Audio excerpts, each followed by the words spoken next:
Hello guys, അങ്ങനെ പുതിയൊരു വ്ളോഗിലേക്ക് എല്ലാവർക്കും സ്വാഗതം. നമുക്ക് സൂപ്പർ ഒരു മത്തിക്കറി വെച്ചാലും, അതും കോട്ടയം സ്റ്റൈല്. മത്തിയെല്ലാം കൂടെ ആദ്യമേ വെട്ടി വൃത്തിയാക്കാം കേട്ടോ. ഞാൻ കത്രി കൊണ്ട് ആദ്യം വെട്ടി, പക്ഷേ എനിക്ക് കത്രി ഒന്നും പറ്റത്തില്ലെന്നേ. ഈ കത്തി തന്നെ പറ്റത്തുള്ളൂ.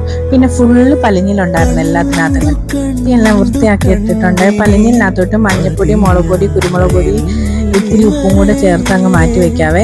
അത് കണക്ക് തന്നെ വറക്കാനുള്ളതിനകത്ത് ഈ സെയിം തന്നെ ഇട്ടതിന് ശേഷം ഇച്ചിരി വെളിച്ചെണ്ണയും കൂടെ ഒഴിച്ച് കഴിഞ്ഞാൽ വറക്കുന്നതിന് തൊട്ട് മുമ്പ് ഇത്തിരി നാരങ്ങാനീരും കൂടെ ഇട്ടാൽ നല്ല ടേസ്റ്റ് ആയിരിക്കും. അതിനുശേഷം പുളി എടുത്തിട്ടുണ്ട്. പുളി എടുത്ത് കഴുകി ആ വെള്ളം മീനകത്ത് ഒഴിച്ച് കഴിഞ്ഞാൽ നല്ലതായിട്ട് ഉളുപ്പ് പോവേ.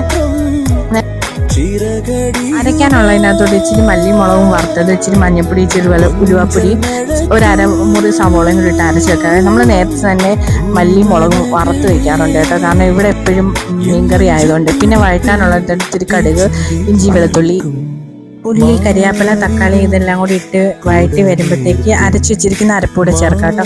പിന്നെ നമ്മൾ നേരത്തെ തന്നെ പുളി എടുത്തിട്ട് ഉപ്പിട്ട് വെച്ചിട്ടുണ്ടായിരുന്നല്ലോ, അതുകൂടി ഇട്ട് തിളച്ച് വരുമ്പോഴത്തേക്ക് മീൻ അതിനകത്തോട്ട് പതുക്കെ പിറക്കിയിട്ട് കൊടുക്കാം.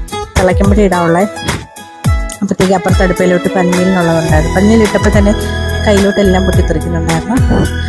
അപ്പം കോട്ടയം സ്റ്റൈൽ മീൻകറി റെഡി ആയിരിക്കുന്നു. അപ്പം അത്രയൊക്കെ ഉള്ളൂ. വീഡിയോ ഇഷ്ടപ്പെട്ടാൽ സപ്പോർട്ട് ചെയ്യാൻ മറക്കല്ലേ. Tata, bye, see U.